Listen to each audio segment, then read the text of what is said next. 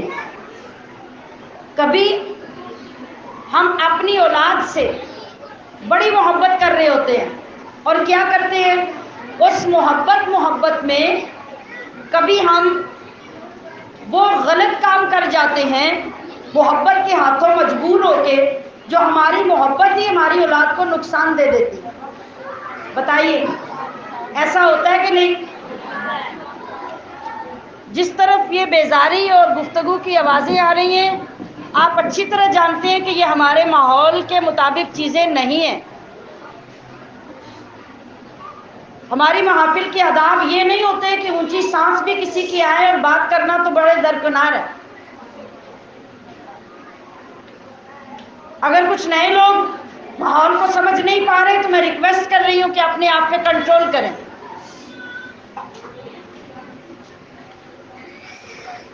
یہی بات میں آپ کو سمجھانا چاہ رہی ہوں کہ کبھی محبت کا دعویٰ ہم خود سچا ثابت نہیں کر سکتے،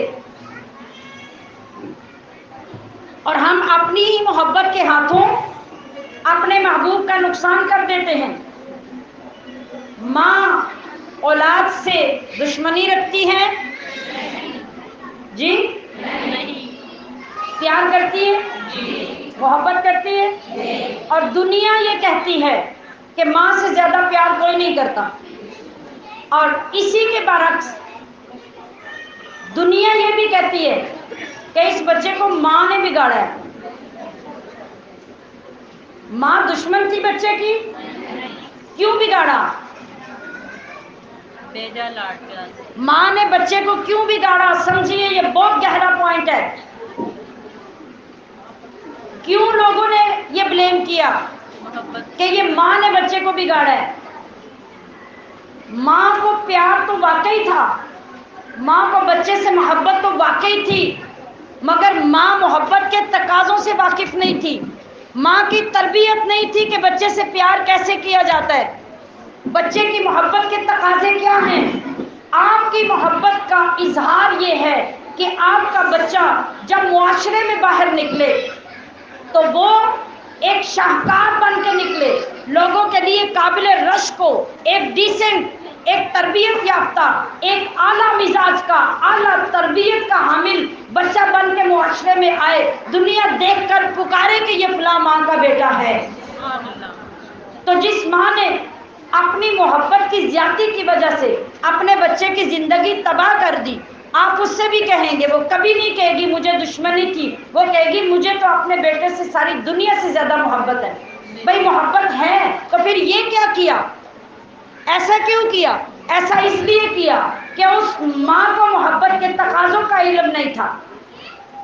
اس ماں کو یہ پتہ نہیں کہ میرا بچہ کیا کھا کے صحت مند ہوگا اور کیا کھا کے بیمار ہوگا۔ بچے نے ضد کی، ماں ہار گئی اور اس نے جو بچے نے مانگا دے دیا۔ موسم تھا تب بھی کھلا دیا، نہیں تھا تب بھی کھلا دیا، بچہ بیمار تھا تب بھی دے دیا، صحت مند تھا تب بھی دے دیا۔ نتیجہ کیا نکلا؟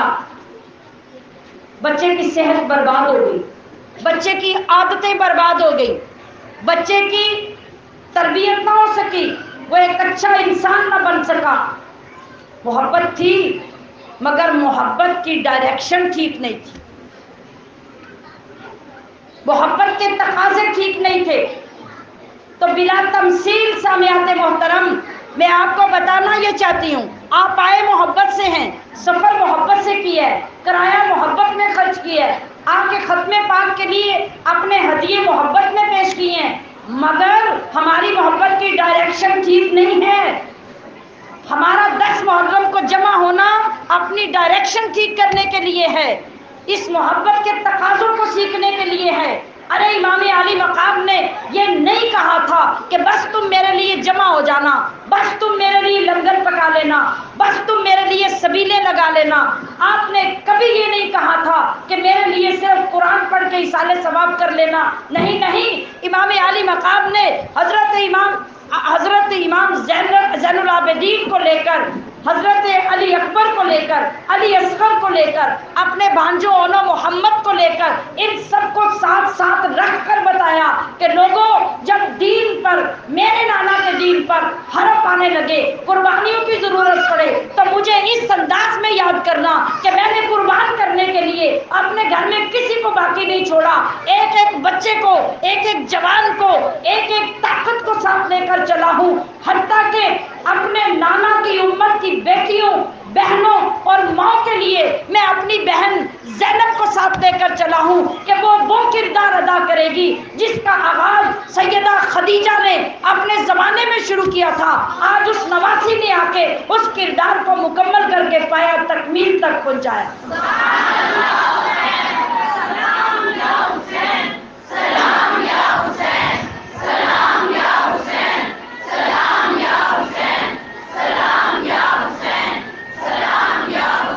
تو عزیزات محتشم، ہمیں ذکر حسین کو، آپ کے اس عظیم کارنامے کو، ان بے مثال قربانیوں کو دہرانے سے کیا فائدہ ہونا چاہیے، اور ہمیں اس مشکل دن میں سفر کر کے جمع ہونے کا کیا فائدہ ہونا چاہیے کہ جس مقصد کے لیے امام علی مقام نے وہ جنگ لڑی، جو اپنے نانا کی امت کو سکھایا، اس کو سمجھیں۔ میں نے عرض کیا کہ جتنی چیزیں ہم کر کے سمجھتے ہیں کہ ہم نے امام علی مقام کی محبت کا حق ادا کر دیا، یہ محبت کا حق نہیں ہے، یہ محبت کی ڈائریکشن غلط ہے، اس سے محبت کا حق ادا نہیں ہوتا، اس سے اسلام کو فائدہ نہیں ہوتا، اس سے آپ کی قربانیوں کا حق ادا نہیں ہوتا۔ کس سے حق ادا ہوتا ہے؟ ہماری گودوں میں پلنے والے حضرت امام حسین کی تربیت کا عکس جمیل بن جائے، ہمارے گھروں میں تربیت پانے والی اولادیں حضرت امام علی مقام کے مشن کے لیے کھڑے ہو جائیں، ہماری مائیں، بہنیں، بیٹیاں سیدہ زینب کا زندہ کردار بن جائیں۔ اور کیا ہو، امام علی مقام نے یہ سب کیوں کیا؟ اس لیے کیا کہ دوسری طرف جو یزید تھا وہ یزید نہیں تھا، وہ یزیدیت تھی، اس طرف حسین نہیں تھا، حسینیت تھی، یہ دو فرد نہیں رہے، یہ دو کردار بن گئے۔ جس طرح ہمیں شیطان سے بچنے کا، پناہ لینے کا حکم دیا گیا، تو وہ شیطان کوئی بندے کی طرح نہیں، کسی جانور کی طرح نہیں، اس کا کوئی جسم نہیں، اس کی کوئی شکل نہیں۔ شیطان سے مراد کیا ہے کہ شیطانی قوتوں سے پناہ لینا، شیطانیت سے بچنا، شیطانی کاموں سے بچنا، شیطانی ارادوں سے بچنا، شیطانی خواہشات سے بچنا، یہ شیطان سے بچنا ہے۔ بالکل اسی طرح حضرت حسین کے نقش قدم پہ چلنا کیا ہے؟ حسینیت کو اختیار کرنا اور یزیدیت کو مسترد کر دینا۔ یزیدیت میں کیا تھا؟ باطل تھا، ظلم تھا، جبر تھا، برائی تھی، بے حیائی تھی، فحاشی تھی، اسلامی احکام کی دھجیاں اڑائی جا رہی تھی، ان کا مذاق اڑایا جا تھا، محرم عورتوں کے ساتھ نکاح کیے جا رہے تھے، شراب نوشی کو حلال کیا جا رہا تھا۔ جن چیزوں کو قرآن نے حرام کہا تھا ان کو حلال کرنے کے لیے یزید تخت پہ آیا تھا۔ اب حسینیت کا کردار کیا تھا کہ ان سب کو کلا کما کر دیا جائے، ان کو ختم کر دیا جائے اور ان کے سامنے سیسا پلائی دیوار کی طرح کھڑے ہو جاؤ۔ کس مومن کی طرح جس کے لیے مصطفیٰ نے فرمایا کہ جب تم برائی کو دیکھو تو تمہارا پہلا کردار اور ایمان کا پہلا درجہ یہ ہے کہ اسے ہاتھ کی طاقت سے روکو، اسے ہاتھ کی طاقت سے روکو۔ اور اگر اتنا ایمان مضبوط نہیں تو پھر دوسرا درجہ کیا ہے کہ کیا کرو؟ زبان سے برائی کو روکو۔ تو آپ مجھے بتائیے کہ امام عالی مقام پہلے درجے کے مومن تھے یا دوسرے درجے کے؟ پہلے درجے کے۔ جب پہلے درجے کے تھے تو آپ کے شایان شان یہی نہیں تھا کہ آپ جا کے ہاتھ کی طاقت سے برائی کو روکتے، ہاتھ کی طاقت سے یزید کو روکتے، ہاتھ کی طاقت سے یزیدیت کے آگے دیوار بن جاتے۔ آپ نے اپنی ذمہ داری پوری کر دی، یہ حسینیت تھی، آپ نے وہ ذمہ داری پوری کر دی۔ اور یہ نہیں کہا کہ میرے نانا کی امت کی عورتیں یہ سوچیں کہ یہ صرف مردوں کا کام ہے، یہ مرد کریں گے، یہ ہمارا کام نہیں۔ آپ نے کہا قیامت تک کے لیے ہر عورت کا سر فخر سے بلند ہو جائے گا کہ جہاں میرے مصطفیٰ کے لیے قربانی کی بات آ جائے گی، جہاں میرے محمد کے لیے، دین کے لیے کوئی حرف آئے گا اور شریعت خراب ہوتی نظر آئے گی، تو اگر آپ کی نواسی ہم شکل خدیجۃ الکبریٰ سیدہ زہرا کی نور نظر حضرت زینب الکبریٰ کھڑی ہو سکتی ہیں، وہ درباروں میں جا کے خطاب کر سکتی ہیں، کوفے اور دمشق کے بازاروں میں جا کے اعلانات کر کے اپنے نانا کے دین کا پرچم بلند کر سکتی ہیں، کس وقت؟ جب آپ کے آگے آگے نیزوں کے نوکوں پر بھائی کا سر ہے، بتیجوں کے سر ہیں، بھانجوں کے سر ہیں، بیٹوں کے سر ہیں، یہ وہ ماں، یہ وہ پھپھی، یہ وہ بہن ہے کہ ان کے پیچھے چلتے ہوئے بھی مصطفیٰ کے دین کا نام بلند کر دیں۔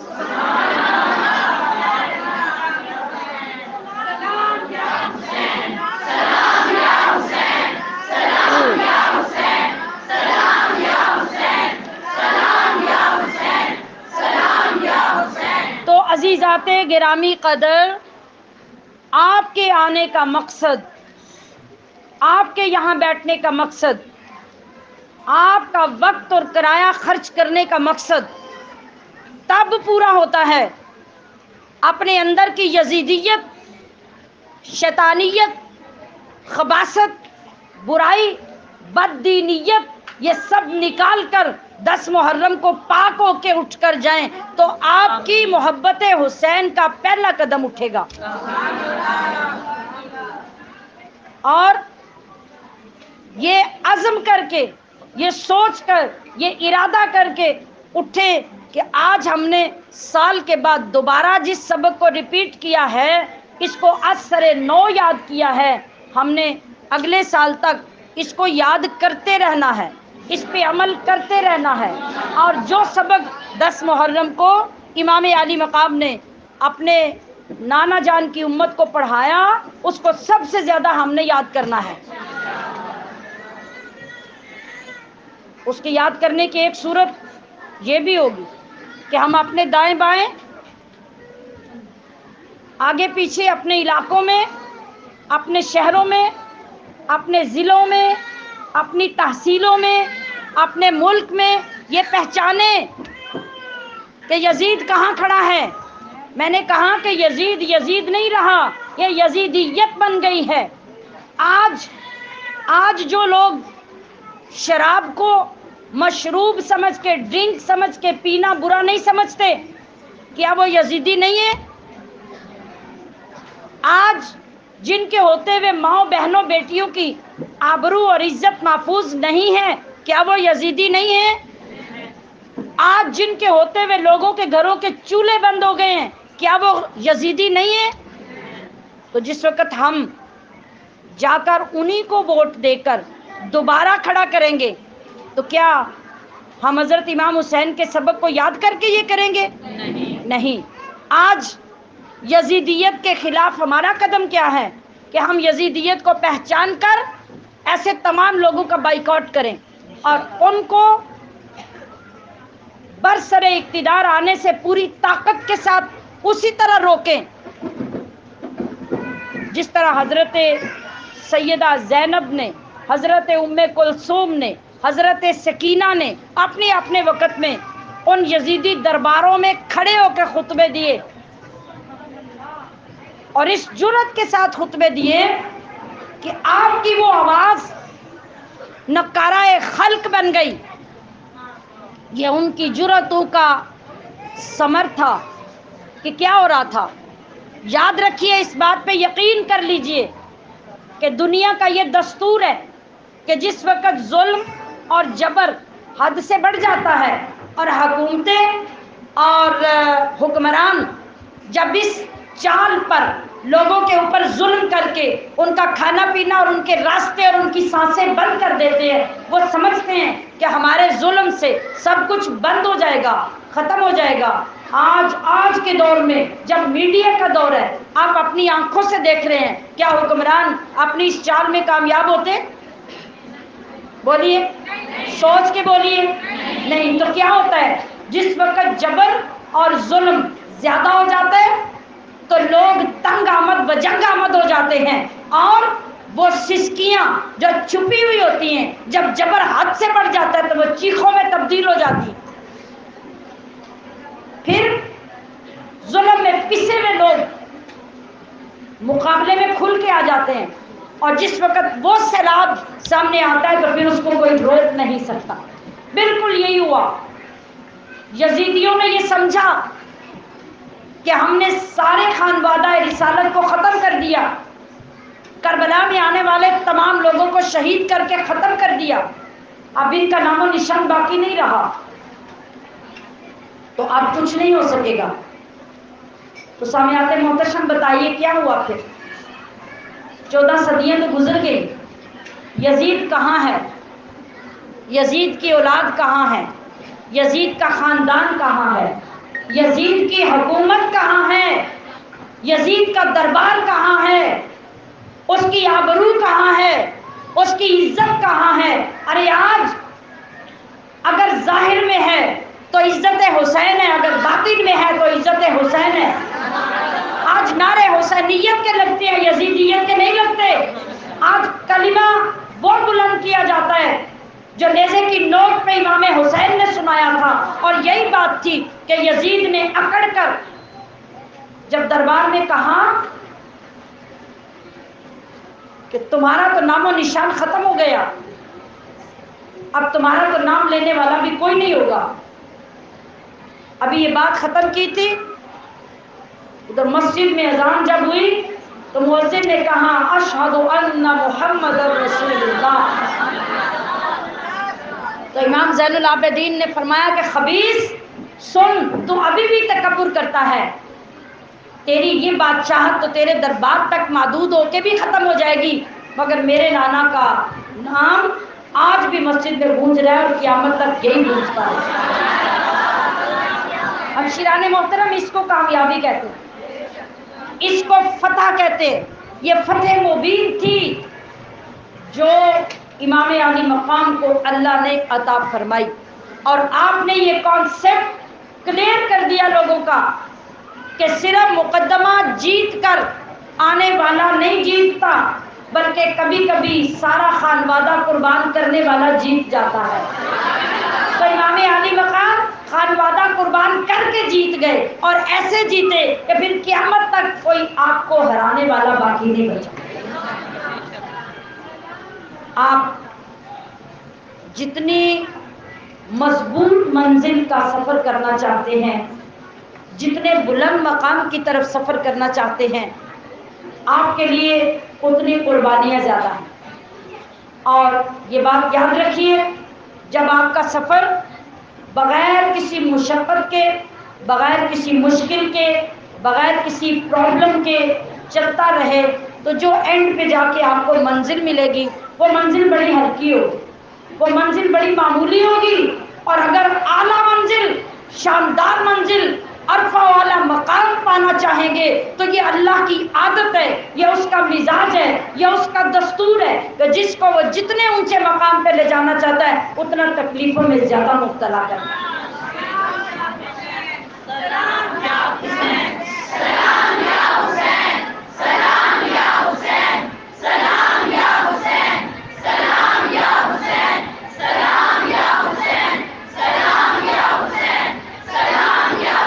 یہی وجہ ہے، میں نے پہلے عرض کیا کہ اس سارا کچھ ہونے سے پہلے بھی حسین تو حسین ہی تھے، وہ حسین جن کا کوئی بدل نہیں تھا، وہ حسین جن کی کوئی نظیر نہیں تھی۔ تو پھر اتنی قربانیاں، اتنی آزمائشیں، اتنے مصائب، اتنے آلام یہ کیوں آئے؟ اس لیے کہ ہر مشکل کے بعد ایک مقام اونچا ہو رہا تھا، ہر آزمائش کے بعد ایک مقام اور اونچا ہو رہا تھا۔ اور پھر جب آخر پہ خود آپ نے اپنی جان پیش کی، سوچئے اس وقت آپ کے مقامات کتنے اونچے ہو چکے تھے۔ سلام یا حسین، سلام۔ تو ہمیں جو سبق دیا، سبق یہ دیا کہ جس وقت حق اور باطل دونوں تمہارے سامنے آ جائیں تو جان کی پرواہ نہ کرو، مال کی پرواہ نہ کرو، مشکلات کی پرواہ نہ کرو۔ تمہارا کیا کام ہے؟ تمہارا کام ہے کھڑے ہو جانا، تمہارا کام ہے ڈٹ جانا۔ اور جس وقت عشق کی وہ کیفیت تمہارے اندر آ جاتی ہے کہ تم یقین کر لیتے ہو کہ جس رب کی خوشنودی کے لیے، جس رسول کی محبت کے لیے آپ کھڑے ہوئے ہیں، وہ آپ کو وہ انعام عطا کرنے والے ہیں جو کائنات میں کسی دوسری جگہ سے وہ انعام نہیں مل سکتا۔ تو سامعات محتشم، وہ تمام کے تمام لوگ جو باری باری اس طرح تیار ہو کے یزیدی لشکر کے سامنے جا رہے تھے جیسے دولہا تیار ہو کے بارات کے ساتھ جاتا ہے۔ کیا وجہ تھی؟ کیا انہیں موت سے ڈر نہیں لگتا تھا؟ کیا انہیں اس بات کا ڈر نہیں تھا کہ تلواروں کے وار ہوں گے، جسم ٹکڑے کیے جائیں گے، تیروں سے حملے کیے جائیں گے، نیزے مارے جائیں گے، جسم زخم ہو جائے گا؟ کیوں کسی کو ڈر نہیں لگ رہا تھا؟ ذرا سوچ کے بتائیے، کیا وجہ تھی؟ کیا وہ انسان نہیں تھے؟ کیا ان کے جسم انسانی جسم نہیں تھے؟ ایسے ہی تھا یا کوئی اور مخلوق تھی؟ بولیے، توجہ کدھر ہے آپ کی؟ کیا وہ تمام لوگ، ذرا سوچیں، جوان تو جوان ہے، چلے جوانی کے اندر ایک اور بڑا جوش ہوتا ہے، بڑا جذبہ ہوتا ہے۔ وہ جو 7-8 سال کے اونو محمد تھے، انہیں کون سی چیز تڑپا رہی تھی شہادت کے لیے؟ میں نے پہلے بتایا کہ اللہ نے طبیعتیں تبدیل کر دی، اللہ نے ترجیحات اس سارے لشکر کے تبدیل کر کے رکھ دیے، اور اب وہ کیا تھا؟ اپنی آنکھوں سے اپنی شہادتوں کو اپنی جنت کے داخلے سمجھ کر دیکھ رہے تھے، اور وہ دیکھ رہے تھے کہ ہماری جسموں پر تلوار نہیں چل رہی، ہمارے جسموں پہ تیروں کے حملے نہیں ہو رہے، بلکہ ہمارا سفر جنت کی طرف بڑھ رہا ہے۔ جب حضرت قاسم جا کے اپنے گھوڑے سے حملہ کرتے ہوئے گرے اور اپنے آپ کو سنبھال نہ سکے،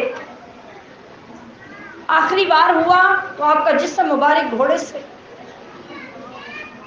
نیچے گرا، آواز دی چچا جان مجھے سنبھال لیں۔ حضرت امام علی مقام قریبی تھے، آپ جب آگے بڑھے اور حضرت قاسم کو اٹھا کر اپنے سینے سے لگایا، آخری سانسیں چل رہی تھی، کہا اے قاسم تم گھبراؤ نہیں، ہماری آزمائش کا بہت تھوڑا وقت رہ گیا ہے۔ تو حضرت قاسم نے جواب دیا کہ چچا جان میں گھبرا نہیں رہا، بلکہ میں تو زیارت کر رہا ہوں کہ نانا مصطفیٰ اور دادا علی مرتضیٰ یہ تو میرے سامنے مجھے لینے آئے کھڑے ہیں، بلکہ وہ تو یہ کہہ رہے ہیں کہ آپ حسین سے بھی کہو کہ حسین آپ بہت جلد ہمارے پاس آ جائیں، اب ہم آپ کا بہت دیر سے انتظار کر رہے ہیں۔ اور یہی وقت تھا کہ پے در پے شہزادے قربان ہوئے۔ تو ظہر کے وقت میں حضرت امام علی مقام بھی اپنے خاندان سے جا ملے۔ تو وہ لوگ تھے جو اس وقت اپنی کھلی آنکھوں کے ساتھ اپنے جنت کے محلات اور اپنے رب کے دیدار میں محو تھے۔ یہ وجہ تھی کہ انہیں نہ تو یزیدی لشکر نظر آ رہا تھا، نہ موت سے گھبراہٹ ہو رہی تھی، بلکہ موت سے زیادہ محبوب اس وقت ان کی آنکھوں میں کوئی چیز تھی۔ تو پتہ کیا چلا کہ جس وقت انسان اپنے آپ کو ایک سچے مشن کے لیے پیش کر دیتا ہے تو اللہ کی مدد، اللہ کی رحمت اور خود اللہ کی ذات اس کے ساتھ ہو جاتی ہے۔ اس کا منظر کچھ اور ہوتا ہے، باہر کے لوگوں کی آنکھیں کوئی اور منظر دیکھ رہی ہوتی ہیں۔ یہ وجہ ہے کہ وہ مشتاق ہو جاتا ہے کہ بہت جلد میرے اوپر وہ وقت آ جائے کہ میرے اوپر چھریاں چلیں، تلواریں چلیں، تیر چلیں، تو مجھے کوئی پرواہ نہیں، اس لیے کہ میری آنکھیں تو میں اپنے رب کا دیدار کر رہی ہیں۔ جب یقین کامل نصیب ہو جاتا ہے تو یاد رکھیے پھر اللہ کریم اس منصب سے سرفراز کر دیتا ہے۔ تو یہ دن ایسے منصب حاصل کرنے کا دن ہے اور وہ سبق یاد کرنے کا دن ہے جو سبق امام علی مقام نے ہمیں ان کاموں کے لیے پڑھائے۔ یہ سارا مارکا اور آپ کا یہ سارا مشن اس لیے تھا کہ ہم اگر محبت کا اعلان کریں تو اپنی محبت کی ڈائریکشن ٹھیک کریں اور ان کاموں کے لیے اپنے آپ کو تیار کریں جن کاموں کے لیے امام علی مقام نے اپنا آپ پیش کر دیا۔ اور اگر ہم واقعی اپنی محبتوں کے رخ ٹھیک کرنے میں کامیاب ہو جائیں تو پھر ہمارے لیے جو اس بارگاہ اقدس سے انعام ہوگا، آپ جانتے ہیں کہ وہ انعام کیا ہوگا؟ پھر ہمارے دل نہیں بلکہ ہمارے جسم کا رونگٹا رونگٹا یہ خواہش ظاہر کرے گا کہ کاش ایسی ہو مجھ پر عطائے حسین، کاش ایسی ہو مجھ پہ عطائے حسین، تا قیامت رہوں میں فدائے حسین، تا قیامت رہوں میں فدائے حسین۔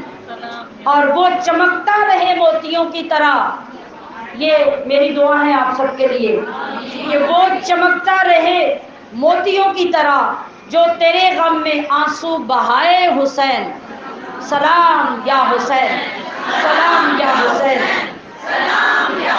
وہ چمکتا رہے موتیوں کی طرح جو تیرے غم میں آنسو بہائے حسین۔ اور بس جہنم ہی اس کا ٹھکانہ ہوا، بس جہنم ہی اس کا ٹھکانہ ہوا جس نے ظلم و ستم تم پہ ڈھائے حسین، سلام یا حسین، سلام یا حسین۔ اور سامنے تھے ادب یعنی دشمن، سامنے تھے ادب پھر بھی رب کے لیے، سامنے تھے ادب پھر بھی رب کے لیے، رکھ کے سجدے میں سر مسکرائے حسین،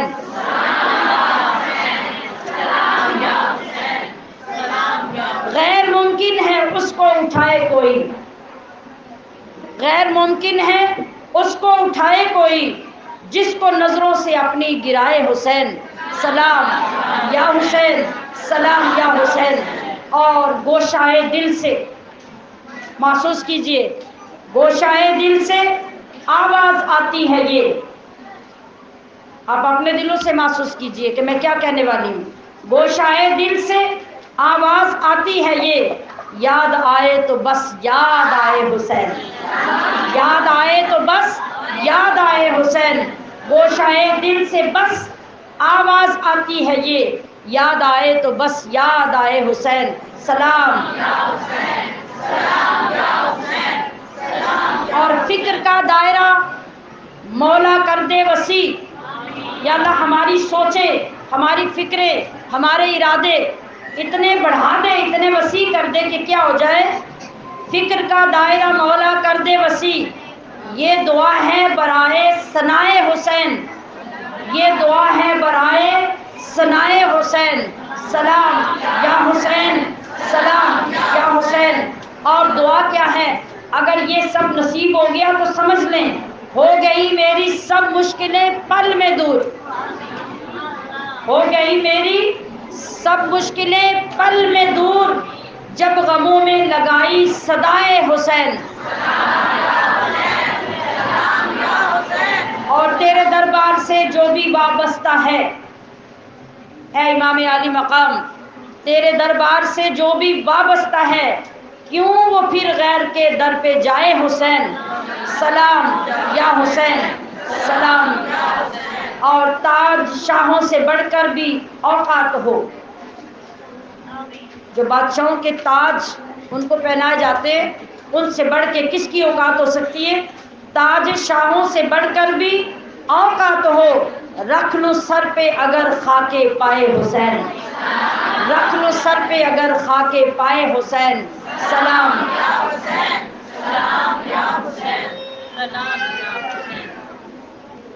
اور فکر جنت کرے اسجد خستہ کیوں، لکھنے والے کی طرف سے الفاظ پیش کر رہی ہوں۔ فکر جنت کرے اسجد خستہ کیوں، ہاتھ میں جب ہو اس کے ردائے حسین، سلام یا حسین، سلام یا حسین، سلام یا حسین۔ اللہ رب العزت آج کے ہمارے یہ چند الفاظ قبول کر کے ہمارے دلوں کے قبلے تبدیل کر دے، ہماری محبتوں کے رخ تبدیل فرما دے۔ اور آج اس مشکل گھڑی میں، مشکل وقت میں، مشکل موسم میں واقعی جب آپ محبت حسین کا نعرہ لگا کر آئے ہیں تو پھر اس محبت میں اپنے آپ کو پختہ بھی کر لیجئے، اور جن باتوں کو آج ہم نے سن کر سمجھنے کی کوشش کی، اللہ رب العزت کی بارگاہ میں دعا کر لیجئے، یہ توفیق مانگ لیجئے کہ اللہ واقعی ہمیں امام عالی مقام کے محبت کرنے والوں میں شامل فرما دے۔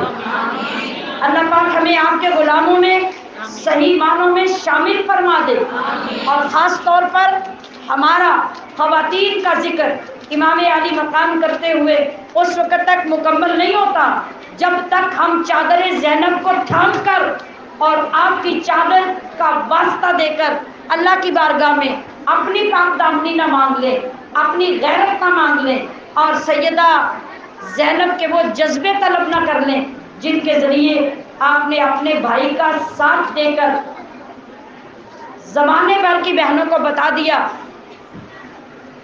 کہ اگر کسی بھائی سے محبت کرو تو میری محبت کو یاد رکھ کے ایسی مثال قائم کر دو کہ تمہارے بعد آنے والی بہنیں اپنے بھائیوں سے ایسی محبت کریں کہ ان کی محبت دین اسلام کے پرچم کو بلند کریں،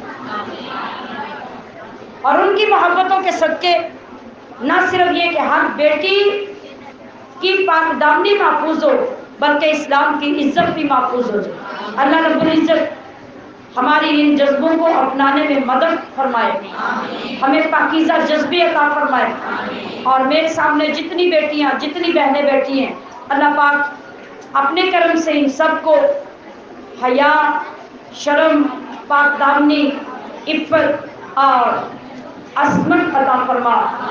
اے اللہ ہماری اس حاضری کو اپنی بارگاہ میں قبول فرما۔ وآخر دعوایا ان الحمد للہ رب العالمین۔